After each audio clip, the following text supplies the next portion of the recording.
আসসালামু আলাইকুম রহমতুল্লাহ।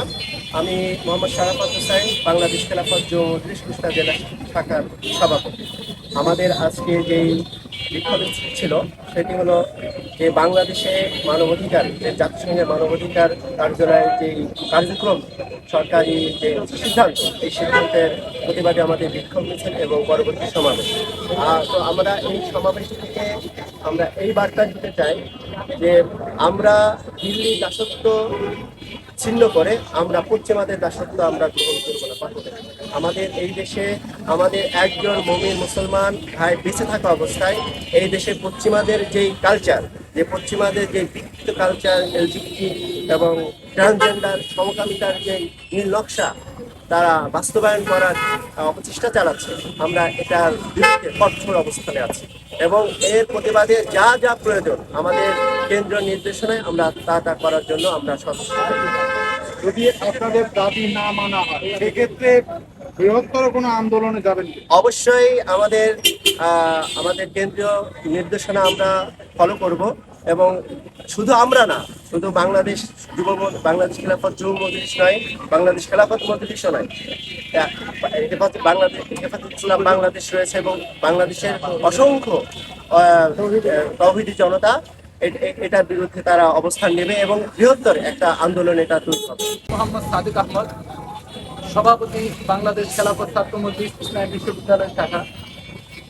আজকে আমাদের যে বিক্ষোভ মিছিল ও সমাবেশ ছিল, এর মূল কারণ ছিল বাংলাদেশে আমরা পশ্চিমাদের কোনো এজেন্ডা বাস্তবায়ন করতে দিব না। আমরা দেখেছি পশ্চিমাদের যে মানবাধিকারের নামে যে কার্যালয় রয়েছে সেটা শুধুমাত্র নাম দেখানো মানবাধিকার, মূলত তারা মানবাধিকারের নামে যত রকমের ইসলামিক অসামাজিক যে কাজগুলো রয়েছে সেগুলো বাস্তবায়ন করতে থাকে। আমরা দেখেছি যে সকল দেশে মানবাধিকারের কার্যালয় রয়েছে তার অধিকাংশ দেশে গৃহযুদ্ধ লেগে রয়েছে। বাংলাদেশ একটি অসাম্প্রদায়িক দেশ, বাংলাদেশে কোনো রকমের গৃহযুদ্ধ নেই। বাংলাদেশে আমরা সকল মুসলমান ধর্ম বর্ণ নির্বিশেষে আমরা সকলে ঐক্যবদ্ধ রয়েছি। এই ঐক্যবদ্ধতাকে কিভাবে ভিন্ন করা যায় তার জন্য মূলত বাংলাদেশে এই মানবাধিকারের কার্যালয় নামে একটি গৃহযুদ্ধ লাগানোর জন্য একটি পদক্ষেপ এটা আমেরিকা নিচ্ছে। আমরা আজকের এই সমাবেশ থেকে আমাদের স্পষ্ট বার্তা হলো যে আমরা দিল্লির দাসত্ব থেকে যেভাবে মুক্ত হয়েছি ঠিক অনুরূপভাবে আমরা আমাদের দেশে পশ্চিমাদের কোনো দাসত্ব বাস্তবায়িত হয় এমন কোনো পদক্ষেপ নিতে দিব না। এই জন্য আমরা বর্তমান ইন্টারিম গভর্নরের কাছে বলবো, আমরা আপনাদেরকে নিজেদের বুকে রক্ত দিয়ে আমরা আমাদের নিজেদের রক্তের উপর দিয়ে আমরা আপনাদেরকে ক্ষমতায় বসেছি। আপনাকে ক্ষমতায় এই জন্য বসাইনি যে আপনি বাংলাদেশে বসে পশ্চিমাদের নীল নকশা বাস্তবায়ন করবেন। আমরা আপনাকে বাংলাদেশের মসনদে বসিয়েছি। আমরা ৭১ সালে যে স্বাধীনতা অর্জন করেছি সেই স্বাধীনতা অক্ষুণ্ণ রাখার জন্য।